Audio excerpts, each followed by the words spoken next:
Okay, now about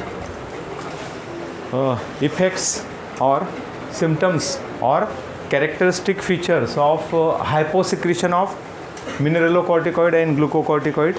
Similarly, hypersecretion of glucocorticoid. These are the hormones of adrenal cortex, and if their secretion becomes less or more than the normal, they show some symptoms are mentioned here. हे symptom आपण इथं बघतोय. समजा hyposecretion means less secretion, low secretion. Hypo म्हणजे low आणि hyper म्हणजे excess, more than the need. Hyposecretion of mineralocorticoid and glucocorticoid causes a disease called Addison's disease. त्याला Addison's disease. मग एडिसन्सला याला म्हटलं जातं father of endocrinology. Addison is the father of असं जर क्वेश्चन विचारला, फादर ऑफ एंडोक्रायनॉलॉजी म्हणजे काय? एंडोक्राइन म्हणजे study of all endocrine glands in your body. Human बॉडीमधल्या सगळे endocrine gland, pituitary gland, thyroid gland, thymus gland, adrenal gland वगैरे वगैरे वगैरे, यांचा सगळ्यांचा स्टडी करणारं सायन्स. म्हणजे ज्या ग्लँड्स हॉर्मोन तयार करतात त्या सगळ्या ग्लँडचा स्टडी म्हणजे एंडोक्रायनॉलॉजी. मग त्याला फादर म्हणतात. Addison is called father of endocrinology. मग त्याला एडिसन्स डिसीज. आणि नेमकं काय होतं एडिसन्स डिसीजमध्ये? जर हॉर्मोन्स कमी झाले, त्याचा याच्या मागचं एक कारण पण आहे दुसरं. तुम्हाला माहिती आहे adrenal cortex is under the control of pituitary gland. Pituitary ग्लँडच्या कंट्रोलमध्ये येतो. मग त्याच्यामुळे काय होईल बघा, if pituitary gland secretes anterior lobe of pituitary gland, if it secretes ACTH, adrenocorticotropic hormone, in little quantity, very less, then it gives, आता हा कमी आहे ना, it gives less stimulation to adrenal cortex. adrenal cortexला तो कमी stimulation देतो. मग on the kidney there is a adrenal cortex, adrenal gland, outer part of the adrenal gland cortex, and if it gives less stimulation to adrenal cortex, then there occurs shrinkage. एक प्रकारचं थोडं shrinkage होऊन जातं, त्याचं stimulation नाही मिळत ना adrenal cortex. आणि मग त्याच्यामुळे काय होतं, it may cause failure of adrenal gland. Adrenal cortex किंवा ॲड्रिनल ग्लँडचं फेल्युअर होऊन जातं, कारण तिचे दोघं हार्मोन्स कमी तयार होतील. हे mineralocorticoid, glucocorticoid. Less ACTH responsible for hyposecretion and more ACTH responsible for hypersecretion. इथं असं होईल, तिकडे अपोजिट होईल जास्त. म्हणजे मग इथं लक्षात ठेवायचं काय, less ACTH responsible for hyposecretion आणि more ACTH adrenocorticotropic hormone responsible for hypersecretion. त्याच्यामुळे काय होईल, less stimulation. That is why failure of adrenal cortex may call Addison's disease. त्यालाच एडिसन्स डिसीज म्हणतात. मग काय आपल्याला सिम्पटम्स काय दिसतील, जे हार्मोन्स आहेत ते दोघांचे फंक्शन कमी होऊन जाते, जे फंक्शन्स आहेत ते. म्हणजे अल्टिमेटली रिझल्ट असा दिसेल.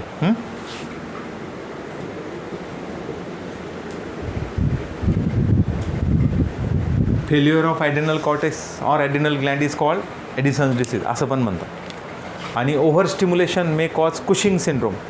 त्याची एक्स्ट्रा ग्रोथ होते, cortex become cushion like thick, जास्त वाढ होईल त्याची, आणि मग त्याला कुशिंग सिंड्रोम म्हणतात. ओके. मग ते बुकमध्ये याचा संबंध याच्याशी नाही जोडलेला, म्हणजे हे इथून जर जोडलं तर लक्षात येतं ते की कशामुळे हे जोडायला पाहिजे. सिम्पटम्स काय, low blood sugar.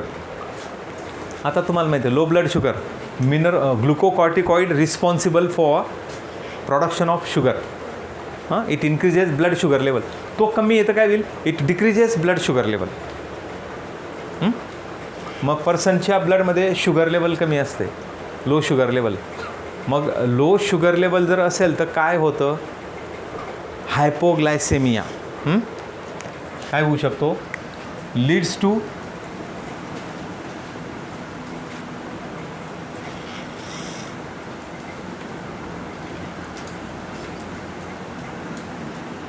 हायपोग्लायसेमिक condition, that is called hypoglycaemia. Hypo म्हणजे लो, ग्लायसेमिया म्हणजे ग्लुकोज इन द ब्लड. मग त्याच्यामुळे काय होईल, हायपोग्लायसेमिक अटॅक येतो. मग कसं असतं ते, तुम्ही बसलेले आहेत, तुमच्यापैकी असं बऱ्याचदा आता नाही होत, उन्हाळ्यामध्ये जास्त करून होतं, समरमध्ये, मार्च एप्रिल मे मंथमध्ये बऱ्याचदा तुम्ही अशी तुमच्यापैकी दरवर्षी एखाद्या मुलाला येतो हायपोग्लायसेमिक अटॅक. म्हणजे कशामुळे असतं ते, याच्यामुळे नाही. तर समजा मॉर्निंगला मुलं बाहेर निघतात, आता ऑफलाईन नाही आहे बरेच बॅचेस, त्याच्यामुळे तुम्हाला रेस्ट आहे, 1-2 बॅचेस आहेत आमच्यासारखे घेत आहेत, तर आम्ही बोर मारतो. बाकीचे कसे आहेत, मस्त घरी जाऊन तुम्ही अभ्यास करायचा आहे, क्लासला जायची गरज नाही, म्हणजे आनंद आहे. तेव्हा कसं असायचं, समजा 3 सब्जेक्ट आहेत PCB, 3 सब्जेक्टचे रेग्युलरचे क्लास आणि त्यांच्या नीट, असं 6 ते 7 तास 8 तास, आता कधी कधी 1 तासच्या ऐवजी 1.5 तास पण असतं, नीट 1.5 तास असायची. मग ते दीड जर घेतलं तर ते 4.5 तास, आणि हे 3 तास कमीत कमी, म्हणजे तुम्ही 7-8 तासाच्या वर बाहेर राहतात. पुन्हा कॉलेजला जायचे मुलं, प्रॅक्टिकलला जायचे, ते 2-3-4 तास. म्हणजे सकाळी निघाल्याबरोबर सकाळी without taking tea or breakfast असं असतं, किंवा काही खायला पाहिजे ते न खाता तुम्ही जर बाहेर निघाले तर सकाळी 6 पासून तर घरी जाताना 12-1 होऊन जातात. माझं जर दररोजचं सर्कल चाललं तर मग ब्लड शुगर कमी होऊन जाते, आणि कुठेतरी तुम्ही बसल्या असं टेम्पररी मिनटासाठी 2 मिनटांसाठी तुम्ही अनकॉन्शियस होऊन जाता शुगर कमी झाल्यामुळे. त्याला हायपोग्लायसेमिक अटॅक. पण तो असं वर्गात आला तर ठीक आहे, त्याच्यामुळे डेथ होत नाही. पण चालती गाडी आणि त्याच्यावर जर येऊन गेला, गाडी तिकडे तुम्ही इकडे, बरोबर, म्हणजे एक छोटीशी गोष्ट तुमच्या जीवावर बेतेल. ती समजा समोर गाडी येते आणि तिथं तुम्हाला होऊन गेलं तर मग आहेच प्रॉब्लेम. त्याच्यामुळे तेवढी काळजी घ्यायची की आपल्या पोटात काहीतरी असलं पाहिजे. तुम्ही ब्रेकफास्ट, टी, काही जे काही घ्यायचं असेल सकाळी ते घेतल्याशिवाय निघायचं, किंवा मग नसेल तर आपल्याकडे पाहिजे टिफिन. तिथं नाही, सकाळी एवढ्या 6 वाजता तर काही खाता येत नाही, मग 9च्या जवळपास कुठेतरी ब्रेक असतो, आपल्याकडे आलो असतं. तुम्ही असं मी शिकवत असताना खाल्लं तरी चालतं आपल्याला. त्याच्यात काय, मुंबईला तुम्ही सर शिकवतात, मागे खातात मुलं. खाणं चांगलं आहे ना. चुकीचे कामं, गप्पा मारतात, बोटं टोचतात एकमेकांना, काही फालतूपणा करण्यापेक्षा तर चांगलं आहे. भाऊ ते काही करू नका, लागले 3 टाईम खा माझ्या क्लासला. सकाळी सुरुवात झाल्यावर पण खा, मध्ये पण खा, शेवटी पण खा. खाल्ल्यावर तुम्हाला बेनिफिट आहे, मला पण बेनिफिट आहे. तुम्हाला एनर्जी जास्त आली तर तुम्ही जास्त सर अजून 2 तास शिकवा, किंवा मग जास्त चांगल्या पद्धतीने चला भाऊ. खाता पण बघता येतं, घरी TV बघतात तसं. सर बोंबलतोय, चालू द्यायचं, म्हणजे बरं राहतं थोडंसं. काही दुसरं काही करण्यापेक्षा खाणं निश्चित चांगलं आहे. त्याच्यामुळे मी कधीच म्हणणार नाही तुम्हाला, माझ्यासमोर पहिल्या बेंचवर जरी तुम्ही खायला लागून गेले मी बोलणार नाही. चुकीची गोष्ट करताना होईल, चांगल्या गोष्टीला कशाला बोलायचं. भूक लागली, खातोय बिचारा, है ना, काय त्याच्यामध्ये, आणि वाईट थोडी आहे. मग काही हायपोग्लायसेमिक अटॅक येण्यापेक्षा तर बरं आहे की नाही. म्हणजे त्याला जर थोडंसं असं होऊन गेला तो लगेच मग क्लास बंद करून मला पडावं लागतं. काहीतरी कुणाकडे आहे का, चॉकलेट द्या रे याला, किंवा टी आणा, किंवा काहीतरी शुगर आणि पाणी टाकून असं त्याला शरबत द्या वगैरे, असं करावं लागतं. म्हणजे शुगर वाढवावी लागते ते, तो नॉर्मल होतो. म्हणजे बऱ्याचदा झालं आहे असं, मुलांना झालं आहे, मुलींना झालं, प्रत्येक क्लासमध्ये होतं. पण ते सध्या तुम्ही त्या पॅचमधून नाही आहे, म्हणजे तुमचं 12वी निघून जाईल असं मला वाटतं आहे. काही तुम्हाला कुणाला काही येणार नाही, एकदम खाऊन पिऊन सुखे आहेत तुम्ही, काही चिंता करू नका. ओके. मग ब्लड शुगर थोडीशी प्रॉब्लेमॅटिक असते. हाय झाली तरी प्रॉब्लेमॅटिक, डायबेटिक, म्हणजे तिथं हायपोच्या ऐवजी काय येईल, हायपर ग्लायसेमिया किंवा हायपर ग्लायसेमिक कंडिशन. पण एवढं लांबलचक लिहिण्यापेक्षा हायपर ग्लायसेमिया, इथं हायपोग्लायसेमिया, लो शुगर. म्हणजे इन्सुलिन कमतरता झाली तर डायबिटीस मिलिटस होतो. Diabetes mellitus means hyperglycemia, more sugar in the blood. आता इथं उलटं आहे, हाय शुगर लेवल, इकडे लो शुगर लेवल. कारण हा ग्लुकोकॉर्टिकॉइड आहे ना, तो शुगर लेवल मेंटेन करतो. तो जास्त झाला तर तो मेंटेन जास्त करेल, म्हणजे जास्त ठेवेल. मग इकडे कमी, इकडे जास्त, उलटं येते. चला, ब्लड शुगर लो. BSL म्हणतात त्याला, BSL, low BSL, blood sugar level. हां, असं शॉर्टकट लिहिलेलं असं काही ठिकाणी बुक्समध्ये. BSL सायकल नाही.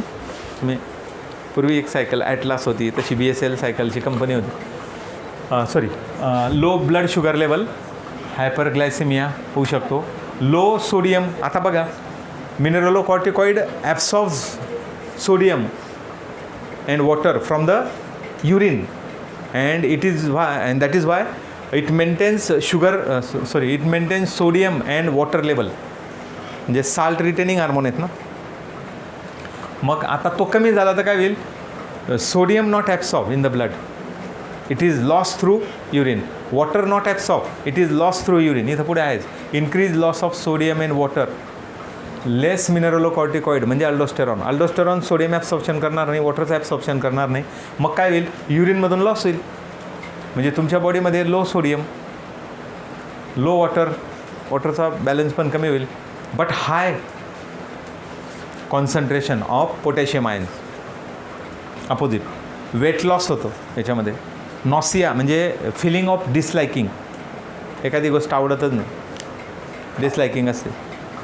ओमिटिंग आणि डायरिया म्हणजे continuous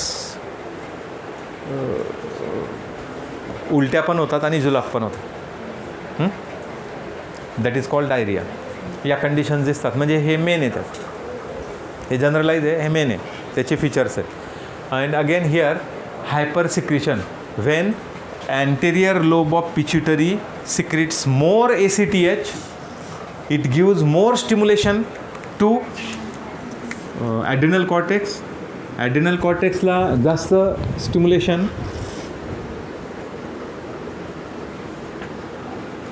and that is why adrenal cortex become thick, cushion like.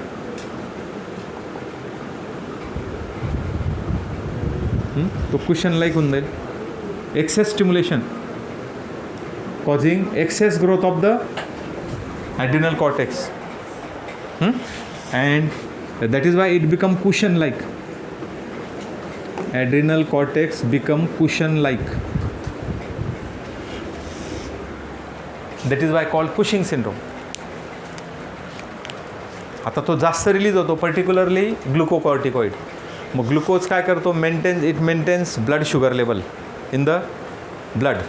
ब्लडमध्ये sugar level maintain करतो. तर तो जास्त झाला तर मग high blood sugar, high BSL, excretion of glucose. आता हाय ब्लड शुगर झाली तर युरिनमधून जास्तीची एक्स्ट्रा शुगर बाहेर निघायला लागेल, जसं डायबिटीसमध्ये असतं तसं.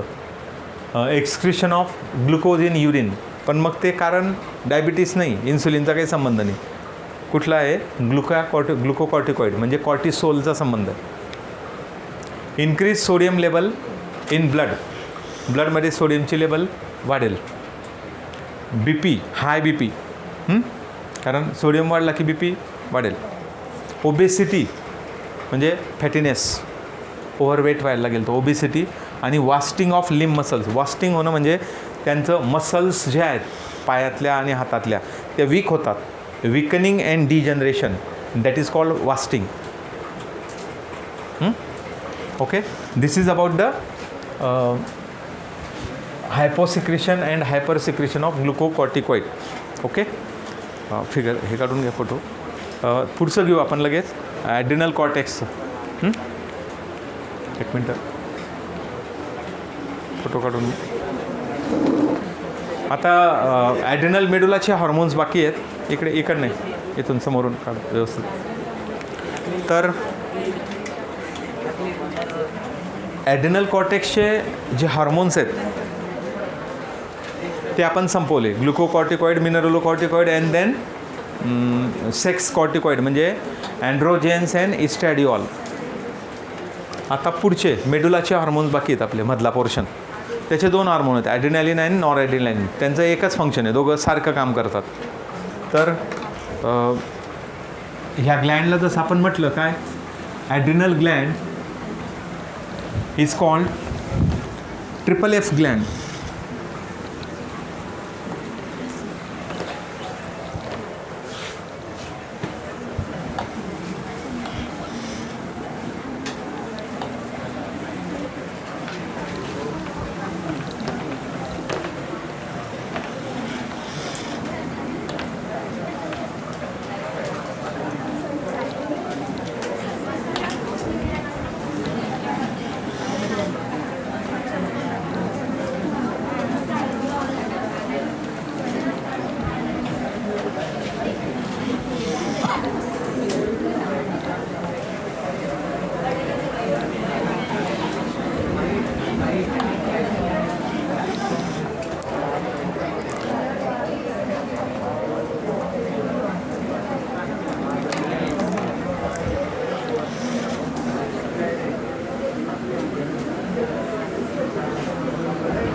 hormones of adrenal medulla.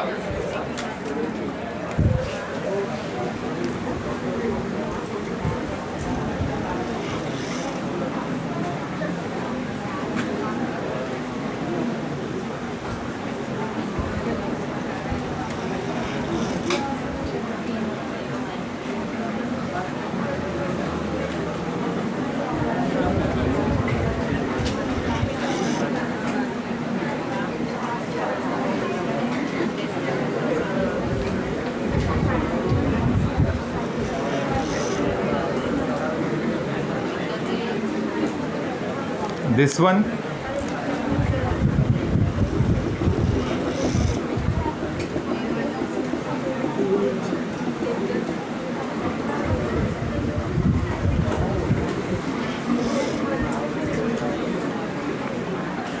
adrenal medulla producing two hormones, adrenaline or epinephrine.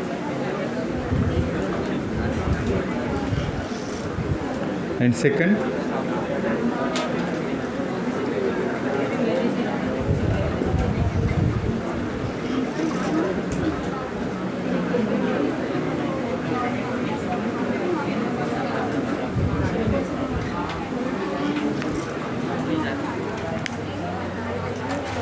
तर जसं आपण अगोदर म्हटलं होतं ना, adrenal Gland is called 3F gland. तसं 4S gland पण म्हणतात.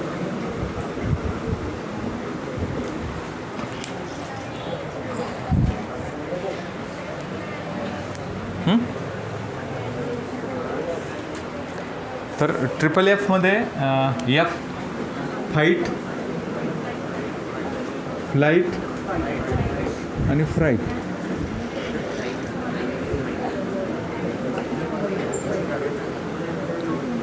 तसं शुगर मेटाबॉलिझम,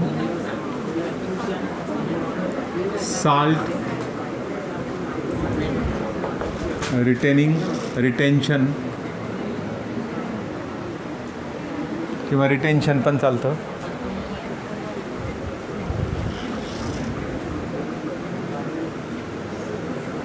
सेक्स हार्मोन्स आणि सोर्स ऑफ एनर्जी.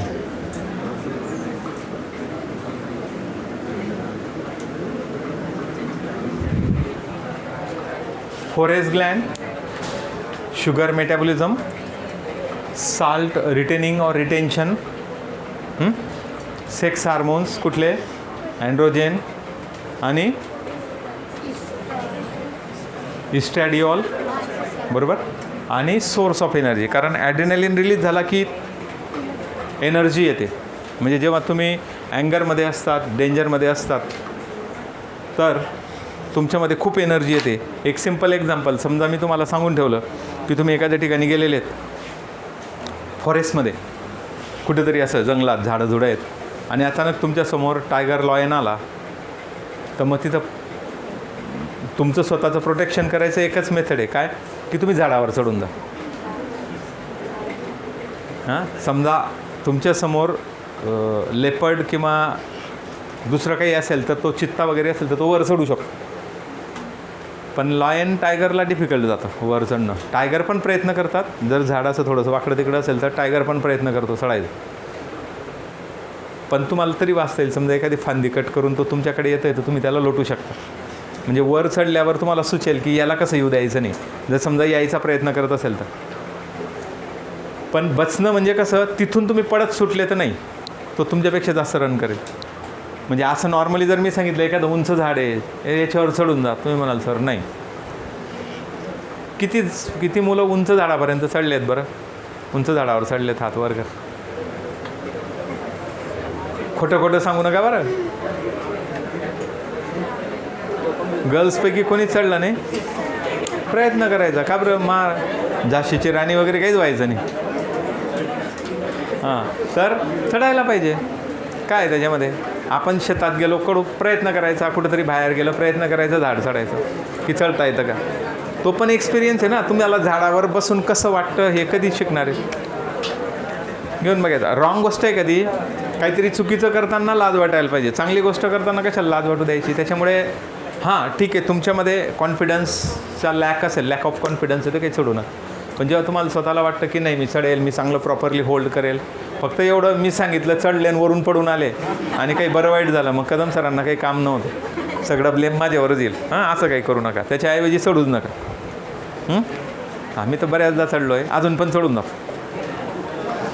तर हां तो काय म्हणजे तुम्ही जेव्हा स्वतःला म्हातारे समजायला लागाल तर त्या दिवशी संपून जातात. पण मग मला तुमच्याकडे बघितल्यावर मला चांगलं वाटतं की मी परफेक्ट आहे अजून. तर हां डोंगर चढता येतो का, चढायचा. आता तर करोनामध्ये तर कितीदा म्हणजे एक डोंगर जो असेल, एक माउंटन आहे, तो मी कमीत कमी 20-25दा चढलो असेल. आपल्या सगळे धुळ्यातले आजूबाजूचे या पट्ट्यातले सगळे चढून झालेत, एक पण राहिला नाही की जिथं मी जाऊन पोचतो नाही किंवा आमची गँग गेली नाही. एरिया पण कमी असेल की जिथं माझा पाय लागला नसेल एवढ्या पट्ट्यात. भरपूर एरिया इकडनं तिकडे फिरून आलेलो आहे. तर एक्सपिरियन्स घ्यायचा, लाईफ आहे, एन्जॉय करायचं. नुसतं काही घरात बसून राहायचं का, सुट्या राहिल्या का, काय करतात तुम्ही, खातात पितात झोपतात टी व्ही बघतात, नथिंग. काय मिळणार आहे त्या टी व्हीमधलं, काय तुम्ही काय घेतलं चांगलं, जे घेतलं ते वाईटच घेतलं आहे, चांगलं काहीच घेतलेलं नसतं. त्याच्यामुळे कमीत कमी बाहेर निघायचं, घरच्यांना बी काढायचं बाहेर, जरा कधी शेतात जायचं, कधी एखादा वॉटर बॉडी आहे डॅम वगैरे त्याच्याजवळ जायचं, कधी माउंटनवर जायचं. म्हणजे दर महिन्यात किंवा दर आठवड्याला ठरवायचं की मला काय करायचं. आणि थोडं वेगळं काय जीवन काय. मग तुम्ही जीवनात आले तर काय केलं, सर काही नाही, खाल्लं पिल्लं मजा केली, टी व्ही बघितला आणि परीक्षा दिल्या आणि पायवर करून चालले गेलो है ना. मग त्याच्यामुळे एन्जॉय करा थोडंसं लाईफ पण, आणि याच्यात तर गरजेचं आहे पॅन्डेमिकमध्ये. ओके चला, मग आता कळलं तुम्हाला adrenal gland is called FFF or 4S. Sugar metabolism माहिती आहे तुम्हाला, glucocorticoid, salt retaining aldosterone, sex hormone, cortex, हे पहिले तिघं फंक्शन ॲड्रिनल कॉर्टेक्सचे. आणि हा सोर्स ऑफ एनर्जी. म्हणजे ॲड्रिनलिन काय करतो, ॲड्रिनलिन हा तुम्हाला फाईट, फ्लाईट आणि फ्राईट हे पूर्ण याचं आहे, 3 गोष्टी. ॲड्रिनलिन ऑर इपिनेफ्रिन तो काय करतो, इट इज मेड फॉर, हां म्हणजे तो FFF आहे ॲक्च्युली. हे जे काही हे सगळं ॲड्रिनलिनचे इम्पॅक्ट आहेत, म्हणजे तो तुम्हाला फाईट किंवा फ्लाईट करण्यासाठी रेडी बनवतो. हां आता घेऊया आपण याचं काय. ॲड्रिनलिन काय करतो, इट इन्क्रीजेस. म्हणजे बघा कसं रिलीज कसा होतो adrenaline, when you are in emergency, danger, excitement, in अँगर. मग त्या वेळेस तुमचा ब्रेन ॲड्रिनल ग्लँडला सिग्नल देतो, ॲड्रिनलिन रिलीज कर. म्हणजे द सिच्युएशन ब्रेनपर्यंत जाते पहिल्यांदा की तुम्ही धोक्यात आहेत, आणि मग ब्रेन ॲड्रिनल मेडुलाला स्टिम्युलेशन देतो की ॲड्रिनलिन रिलीज कर. मग ॲड्रिनलिन रिलीज झाल्यावर काय होईल, व्हेन ॲड्रिनलिन रिलीज्ड आता काय होतं तो, it increases heartbeats, it increases rate of respiration.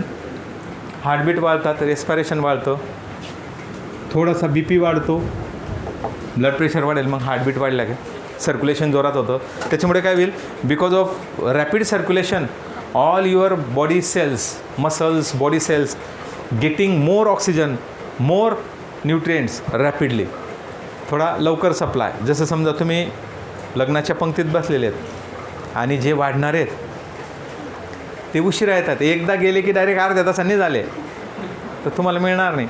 पण संपत नाही तोपर्यंत येत आहेत तर तुम्हाला सफिशियंटली एकामागे एक जर आले तर काय होईल, काही तुमच्या ताटातलं संपत नाही त्याच्या अगोदर देऊ का म्हणणारे असतात ते.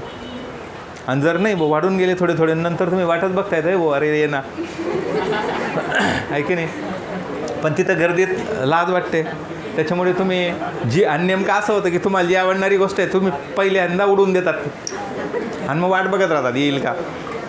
बरोबर आहे ना. मग असं एकच वस्तू नाही आवडू द्यायची, त्याच्यासाठी सगळे आवडायला पाहिजे ना. प्रत्येकातले विटॅमिन्स, मिनरल्स वगैरे न्यूट्रिएंट्स तुम्हाला मिळतील.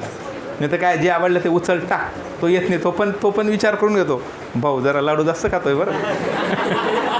कुणाला लाडू आवडत नाही. आता मी गोड कमी खातो, तर माझ्याकडे पडलेले असतात, तो टाकतानाच मी नाही सांगतो, तो म्हणतो घ्या हो, मग तो मुद्दाम आगाऊपणा करतो, घ्या हो, हो भाऊ नाही खाते ना, आणि जो मागतोय त्याला दे ना.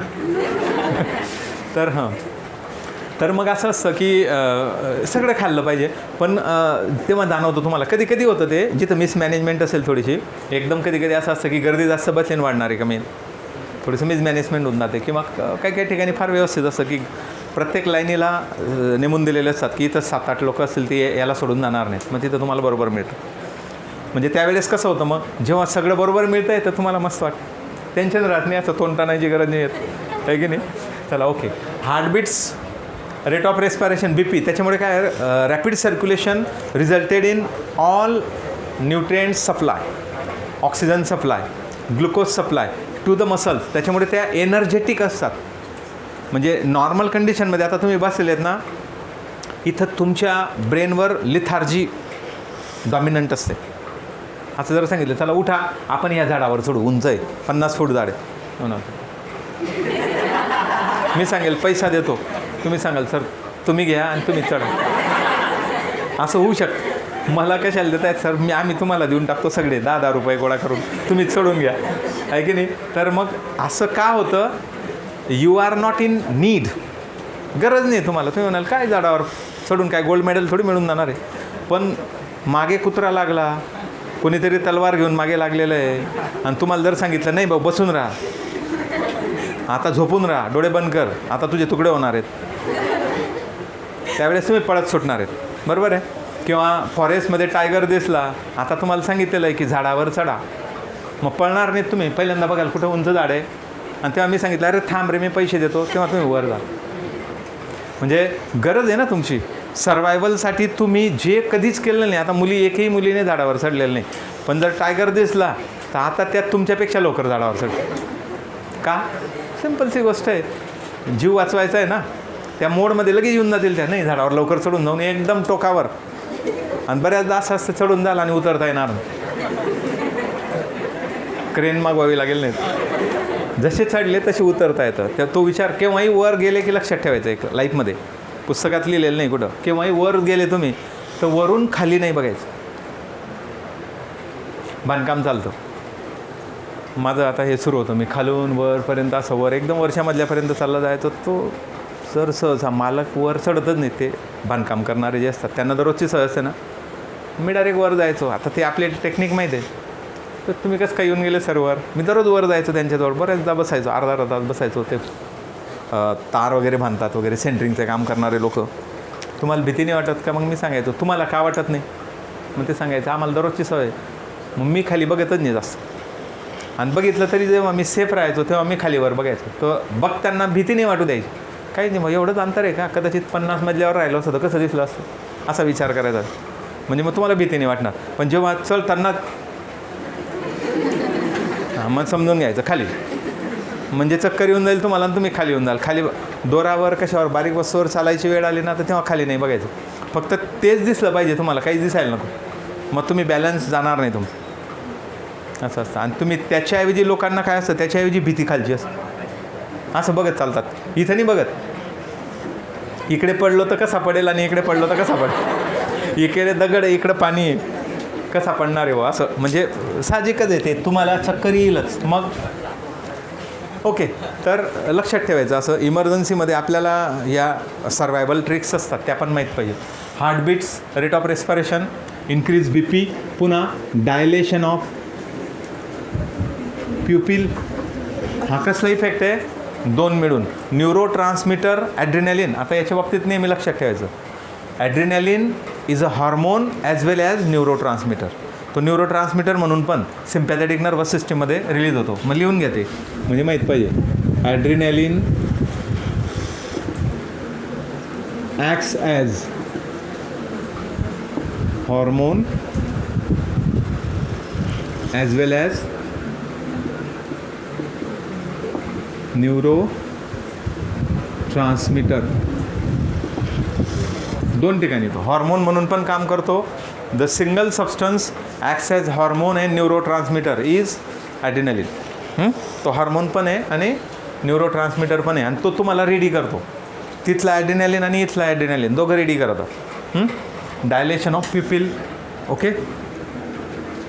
आणि त्याच्यामुळे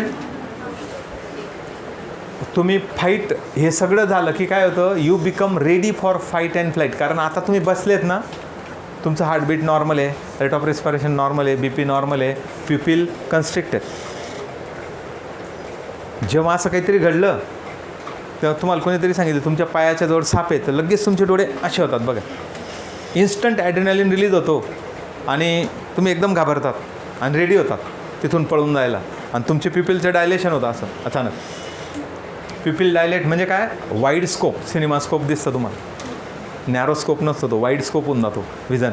असं असतं जेव्हा डोक्यात असतात ना तेव्हा असं एकदम क्लिअर दिसतं तुम्हाला, कारण तुमचे प्युपिल डायलेट होऊन जातात. आणि जेव्हा बसलेले आहेत तेव्हा कमी होऊन जातात, आणि झोपताना अजून कमी होऊन जातात, म्हणजे असं होऊन जातं. ओके. मग हे त्याचे रिझल्ट आहेत.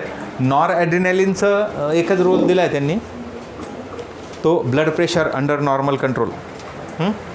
It controls blood pressure under normal condition. हा ॲबनॉर्मलच्या वेळेस हाय करतो,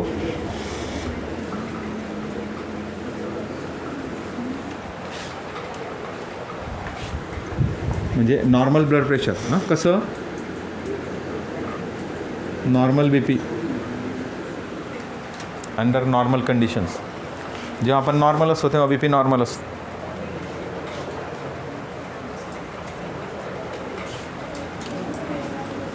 किंवा हे नाही घेतलं, इथं नॉर्मल शब्द आहेत. Blood pressure under normal condition control करतो epinephrine. Okay. This is all about. ॲड्रेनालिनचं तेवढंच आहे की जो तुम्हाला फाईट फ्लाईटसाठी रेडी करतो, इमर्जन्सीमध्ये, डेंजरमध्ये, अँगरमध्ये आल्यावर किंवा एक्झरसाईज करताना रिलीज होतो. केव्हा रिलीज होतो, when you are not in resting condition, released Wien ever